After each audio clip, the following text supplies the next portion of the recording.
if it's a public thing, if this truly is in the interest of the public that you've nationalized these debates, everyone's allowed in. And so it was actually a shocking blow for liberty. It was one of my best days ever at Rebel News. We were allowed in.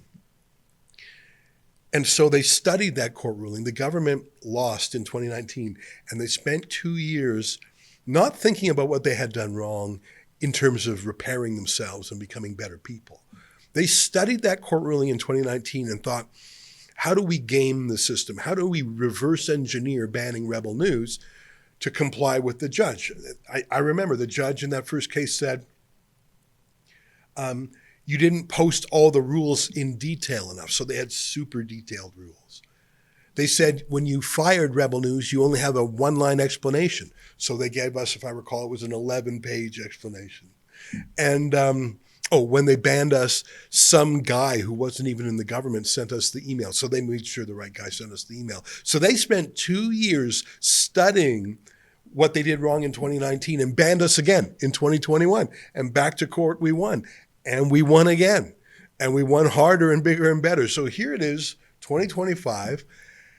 And the Debates Commission, well, do they really want to go back a third time? Imagine the federal court seeing the Debates Commission again and them saying, we don't want Rebel News. And the court would say, you are being disobedient. This is bordering on contempt of court. We have told you twice you can't discriminate just because you don't like them.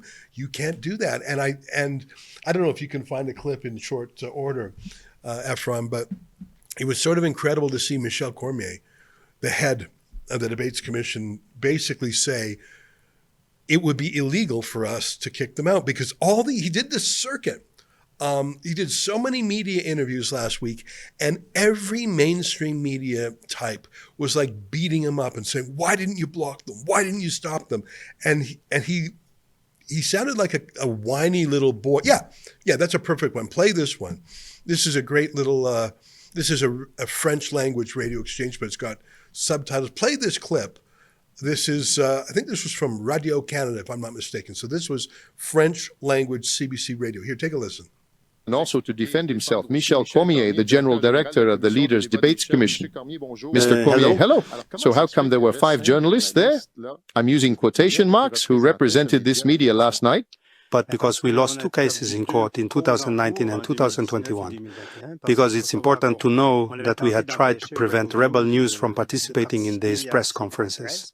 Because I agree with Chantal that they are not journalists, as we understand it.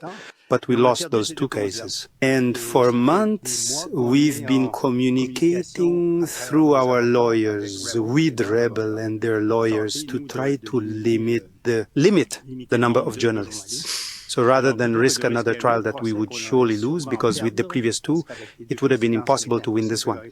We did. We gave them 5 passes for the press conferences. There are still many journalists. The other media also have passes that can be exchanged. A journalist from an organization can ask a question, leave the line, hand his badge to a journalist, his colleague from the same organization. So the same thing happened in 2021, except it was more over the phone because of COVID. But at that time, the court had told us you must accredit 11 journalists from Rebel. So those are court orders. It's hard not to obey them. So that causes what we saw yesterday. We'll see today if there's a way to try to better manage traffic for tonight for the English debate. What does that mean, better manage the traffic? No, but to see if we can, I don't know. We will explore options with the producer then. Okay, but the 5 there, what's it based on? It's based on the fact that... You say last time we were forced to have 11. Now we allowed 5 journalists to attend based on what? Well, based on if, for example, we had said... We did the evaluation and thought that 5 was still half of 11. Then that would probably work. Otherwise, we didn't want to end up in court with another judgment forcing us to accredit even more. Is that it?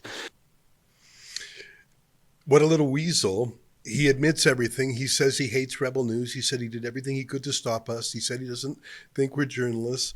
But underneath all the levels of weasel, there was a little grain of truth, like the size of a piece of rice or a grain of sand, underneath everything he said, which is, had they done what all the mean girls in the CBC were saying, stop Rebel News, why did you let them in? How come you did that? Why couldn't you just stop?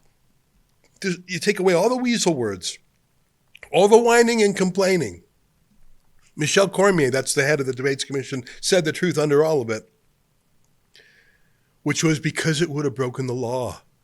And they didn't really feel like being lawbreakers. So I have to give him this much credit.